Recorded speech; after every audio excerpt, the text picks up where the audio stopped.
পাকিস্তানের নিজস্ব গ্রামে বিমান হামলা, নারী শিশু সহ ৩০ জন নিহত। পাকিস্তানের উত্তর পশ্চিমাঞ্চলীয় রাজ্য খাইবার পাখতুনখোয়ার তিরাহ উপত্যকার মাত্রেদারা গ্রামে ভয়াবহ বিমান হামলার ঘটনা ঘটেছে। রোববার ২১ সেপ্টেম্বর রাত প্রায় ২টোর দিকে এই হামলায় নারী ও শিশু সহ অন্তত ৩০ জন বেসামরিক নাগরিক নিহত হয়েছেন। স্থানীয় সূত্র জানিয়েছে, পাকিস্তানি সেনা বাহিনী হল নিষিদ্ধ ঘোষিত সংগঠন তেহরিক-ই-তালেবান পাকিস্তান, সংক্ষেপে টিটিপি, এর আস্তানা লক্ষ্য করে একযোগে ৮টি LS-6 বোমা নিক্ষেপ করে। কিন্তু এই হামলায় ধ্বংসস্তূপে পরিণত হয় সাধারণ মানুষের বসতি। নিহতদের সবাই ছিলেন বেসামরিক নাগরিক, যার মধ্যে অনেক নারী ও শিশু রয়েছে।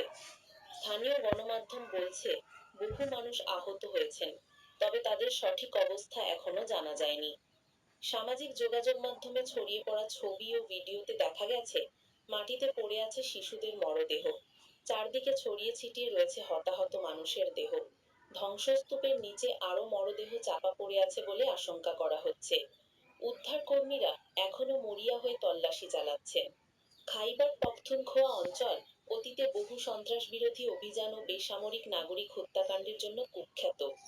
আন্তর্জাতিক মানবাধিকার সংস্থা অ্যামনেস্টি ইন্টারন্যাশনাল এবছরের জুনে জানিয়েছিল, এই এলাকায় বারবার ড্রোন হামলা ও বিমান হামলা প্রমাণ করে পাকিস্তান সরকার বেসামরিক জীবনের নিরাপত্তাকে যথেষ্ট গুরুত্ব দিচ্ছে না।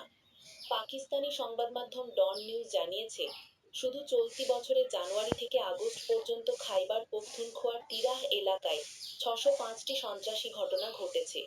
এতে অন্তত ১৩৮ জন বেসামরিক নাগরিক, ৭৯ জন পাকিস্তানি পুলিশ ও বহু সেনা সদস্য নিহত হয়েছেন। শুধু আগস্ট মাসেই ঘটেছে ১২৯টি ঘটনা, যার মধ্যে প্রাণ হারিয়েছেন পাকিস্তানি সেনা ও ফেডারেল কনস্টেবলেরই সদস্যরাও। এমন পরিস্থিতিতে সোমবার মানবাধিকার কমিশন অফ পাকিস্তান HRCP এক বিবৃতি প্রকাশ করে গভীর উদ্বেগ জানিয়েছে।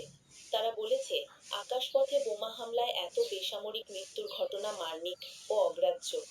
মানবাধিকার কমিশন ঘটনার দ্রুত তদন্ত দাবি করেছে, তবে এই ঘটনায় পাকিস্তান সরকার বা সেনাবাহিনীর পক্ষ থেকে এখনো পর্যন্ত কোনো আনুষ্ঠানিক বিবৃতি প্রকাশ করা হয়নি।